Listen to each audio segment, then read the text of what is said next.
Now let us learn about the debt equity ratio. Debt equity ratio refers to the amount of debt taken by the company to run the business. When I say debt, it is the amount of money the company borrows at a certain cost or a rate of interest. Equity is the own capital of a company. So when I compare the debt or the borrowing of a company as compared to its own capital invested, I get a debt to equity ratio. This is used to clearly understand how much the company is using outside money and how much is it using its own money to run the business. So let's understand this a bit more in detail. The ratio indicates the amount of leverage or the debt the company has taken compared to its own equity capital. A ratio of 2, for instance, indicates that the company has taken twice the amount of debt as compared to its equity capital put in the business. This ratio cannot be looked at singularly. It has to be compared with the industry average and that of the peers. A steady trend in this ratio indicates that the company has been able to raise the money consistently in line with the increase in turnover.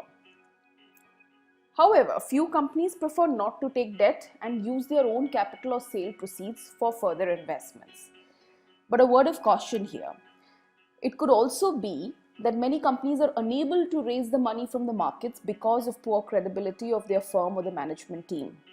So we need to understand in depth when the debt equity ratio is lower for a company. Is it for the right or the wrong reasons? So in this module, we have learned a variety of ratios, how to calculate them, how to interpret them, and how to apply them to pick the right stocks.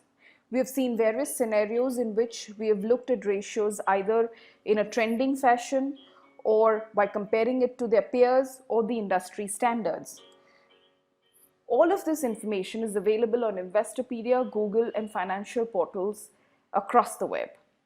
You can go further in depth in each of these ratios to understand and assess the various scenarios in which they have been used.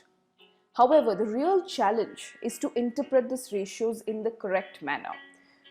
Calculations is easy, but interpreting them and applying them to pick the right stocks is where your experience and your practice will come in.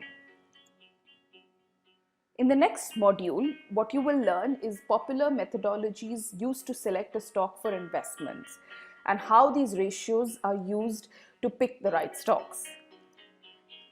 In terms of the next steps, go through the quiz questions and the exercises at the end of this chapter. You can also start building your portfolio on TrackInvest. Start understanding how TrackInvest as a platform works. How can you start trading, buying and selling stocks? How do you pick the right stocks? Applying ratios and certain strategies and tips and advice that we give on the platform itself. Please go to our blog and refer to the new user introduction video. Finally, join the practice competition BTC by Internshala for the particular month that you are in to start practicing and start comparing yourself with the peers and even learning from them, picking up the best tricks of the trade from the people who perform well on the platform. Best of luck.